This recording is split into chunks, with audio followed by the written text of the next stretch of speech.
ಎಲ್ರಿಗೂ ನಮಸ್ಕಾರ. Welcome to Sunrise Astro. ಜ್ಯೋತಿಷನ ಎಲ್ಲಿ ಬಳಸ್ಬೋದು ಅನ್ನೋದಕ್ಕೆ ಇದೊಂದು ಸಣ್ಣ ಉದಾಹರಣೆ.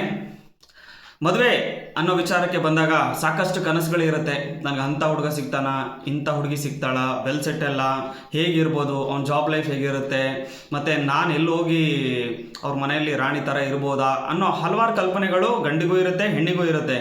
ಸೊ ಇಲ್ಲಿದೆ ಒಂದು ಸಣ್ಣ ಟಿಪ್ಸು. ನಿಮ್ಮ ಕುಂಡಲಿ ತೊಗೊಳ್ಳಿ, ಹೆಣ್ಣಾಗಿರಲಿ ಗಂಡಾಗಿರಲಿ. ಈ ಮದುವೆ ಪ್ರಾಯಕ್ಕೆ ಅಂತ ಬಂದಿರೋ ಯಂಗ್ಸ್ಟರ್ಸ್, ಈಗಾಗಲೇ ಮದುವೆ ಆಗಿರೋರಿಗೆ ಇದು ಅಪ್ಲೈ ಆಗಲ್ಲ, ಈಗ ಇನ್ನು ಮುಂದೆ ಮದುವೆ ಆಗಬೇಕು ಅನ್ನೋರಿಗೆ ಯಂಗ್ಸ್ಟರ್ಸ್ಗೆ ಇದು ಅಪ್ಲೈ ಆಗುತ್ತೆ.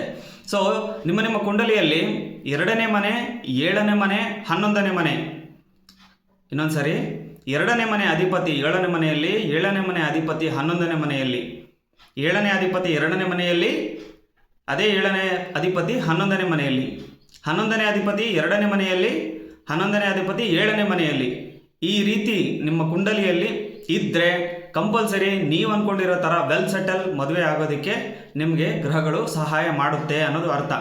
ಎಲ್ರಿಗೂ ಒಳ್ಳೆಯದಾಗಲಿ. ಸರ್ವೇ ಜನ ಸುಖಿನೋ ಭವಂತು.